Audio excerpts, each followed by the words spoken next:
Masikandi promotion lapha ku-Facebook ibike udaba ethi ngaze ngabuhlungu ngale nkinga eyehlela umfana weNyathi oshaya ushweni we-Patas.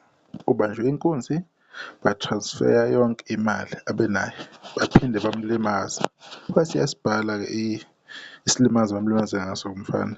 Uthi Nxesi nkabi yami, eyi la eMaskandi Promotion elinye lama-page lapha ku-Facebook enokubhala kakhulu izinto ey'thinta-ke umaskandi.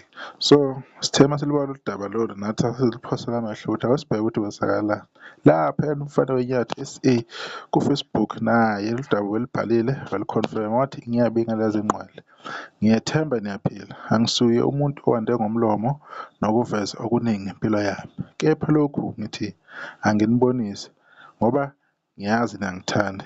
Ngike ngabhekana nesimo sokugibela imoto e-wrong ekubambile yathatha konke yangitransfeyisa namasenti, kodwa-ke ngibonga umphefumulo okuningi sokubona ngendlela ngoba kudalwe uNkulunkulu. Waseyayiveza-ke iy'thombe ezibuhlungu laphana ey'ngajabulisi ngempela. Nathi sixolise-ke ukuveza iy'thombe ezikanje inhloso ukuqwashisa, akusikhona nathi ukuthi sesifuna lokhu siyi-advertise.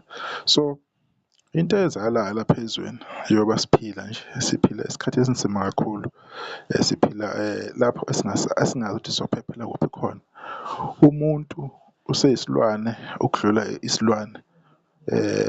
Impilo kumele siyibheke bafowethu, siphephe zikhathi zonke lapho esihamba khona. Asazi nathi siyasibonga sesifike lapho esiya khona ukuthi ena Nkosi siyabonga ukuthi singene endlini, uma ukuthi sisematohweni ukuthi sesivela ematohweni kanjalo kanjalo. Nabaya emindenini yabo befike bephephile futhi okunjalo baye bebonga sebefikile ngoba asazi ngempela ukuthi ena kuzokwenzakala kanjani. Inzima kakhulu le ndaba. Bengingamazi-ke umfana weNyathi, abaculi baningi abafethu bayabazi, nathi njengoba sikhuluma kanje sibafunda ngendlela, siyaba-understand-a futhi siyabarejista emqondweni ukuthi kunomculo kanje obevele khona. Shuthi insizwa nayo-ke maybe isafufusa noma isakhula ngomsebenzi wayo, kodwa-ke ukhona-ke umsebenzi okhona kuphi boma-online laphayana. Umfana weNyathi uSitolo Gijima omunye umsebenzi laphana ovelayo ukuthi ukhiphe ngo-2024. Ngiyacabanga-ke ikhona-ke neminye imisebenzi yakhe. Baningi abaculi ukuthi angeke sibazi bonke. Uma umuntu esevela esigabeni esithize, ilapho-ke siqale khona-ke umuntu ukuthi simazi kangcono ukuthi ena kunomuntu okanje sekunesigaba esikanje. Ngiyacabanga ney'ngoma zakhe-ke ziyaziwa ngoba iyafakazela laphayana-ke iMaskandi Promotion ukuthi ena ucula ushunani we-Patas. Yabona-ke ukuthi ena umuntu owaziwayo.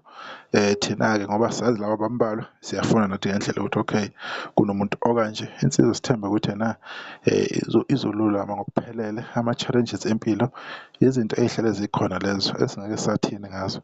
uNkulunkulu-ke uyazi-ke the way enza ngakhona izinto-ke, thina sibonga nje ukuphila nanokuthi inyama isahlangene nomphefumulo. Okunye izaba ney'nkinga zasemhlabeni esiyoy'shiya khona futhi emhlabeni. Bekuyilokho-ke insizwa laphana umfana weNyathi izoba right insizwa ikhululeke ngenxa yokuthi isaphila isaphelele. Sibonga lokho, usale kahle.